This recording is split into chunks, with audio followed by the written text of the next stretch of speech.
The Syrian refugee geopolitical crisis impacted many countries in the Middle East and Europe.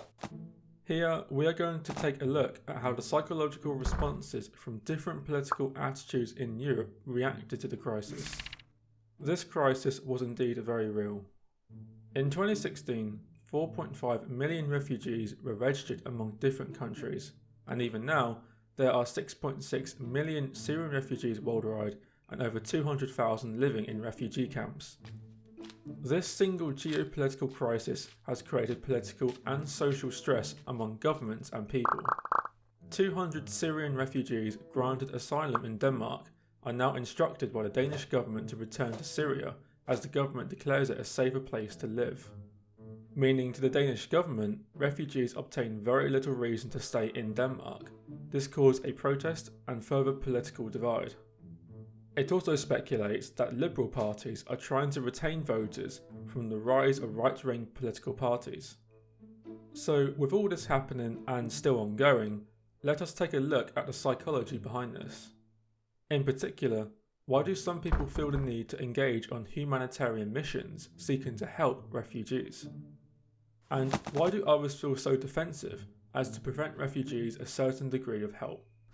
A degree of response. Political extremists and moderates. The refugee crisis was a political divisive topic between those labelled politically left and right. This divide was dangerous, and it manifested itself between the two groups as political extremists and moderates. This polarisation was catalysed, and it made it near impossible for one side to take the time to step in the shoes of the other side. A 2016 study during the height of the European refugee crisis was conducted in the Netherlands. A representative sample of the general population consisted of 545 participants who were asked to fill out some questionnaires. These questionnaires measured political knowledge and psychological characteristics. Politically, participants were asked to rate their own political ideology, how much they knew about the refugee crisis and how they would solve it.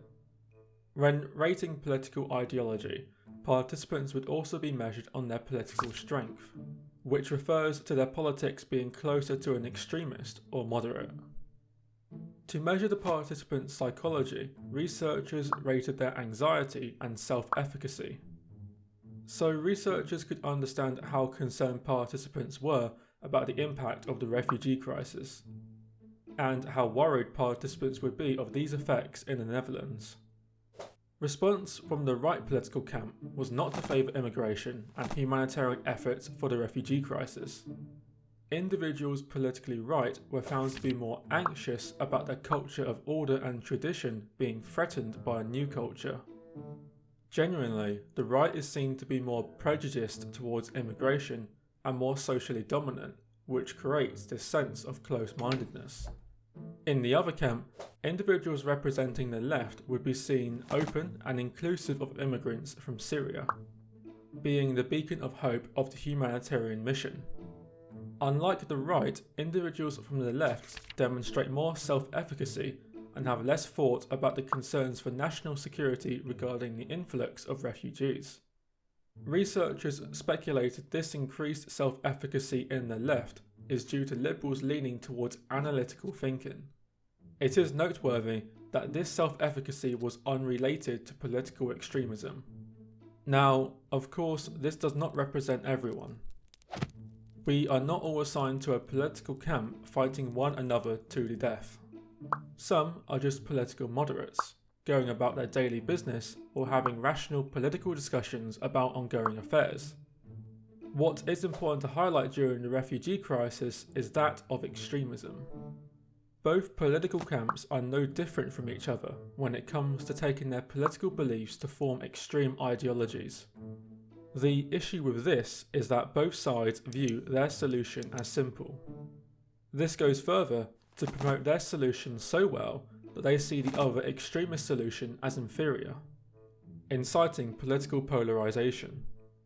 Another psychological perspective to view this division is as protecting versus providing. Conservatives wish to protect their order and culture. Therefore, they advocate defensive measures to ensure threats to society are prevented. thus having a focus on extinguishing negative outcomes in society. Liberals are to be positioned with providing for society. Instead of focusing on the negativity of society, they seek to create positive outcomes by helping others, handing out care so that everyone may have support in the efforts to make society a better place. Now we have not 2 but 4 camps. The political moderates from the right and left, then the political extremists from the right and left. While the moderates can try to reason and rationalise one another's political attitude, the extremists cannot see eye to eye at all because they psychologically see the other as inferior. This issue of inferiority is directly contrasted to political moderates, who see the refugee crisis as a more complex issue, less likely to see the availability of a simple solution, illustrating the difference in political opinions that extremists convey a simple solution, whereas a more moderate individual views political issues as not straightforward and complicated. These political extremists have more judgmental certainty about the refugee crisis than their actual knowledge of the facts. This would mean they are overconfident in their opinion about the ongoing crisis and creates an illusion for them to fanatically promote their own solution to the issue. When you have 2 extremist camps thinking like this, it is easy to understand why this geopolitical crisis still divides political attitudes across Europe. If there is anything to take away from this, it is that understanding is vital. Before we begin to view our own solutions as correct, we must imagine what the other side of the political camp is proposing, reaching a better standard of diplomacy between polarizing political attitudes. Not everyone is an extremist, and some are just not interested in politics. But this study does raise the importance of being moderate in the political world. A huge thank you to the researchers Jan-Willem Van Prooijen, Krouwel and Julia Emmer at VU University Amsterdam for granting permission to use this study as the base for the animation. Thank you for watching.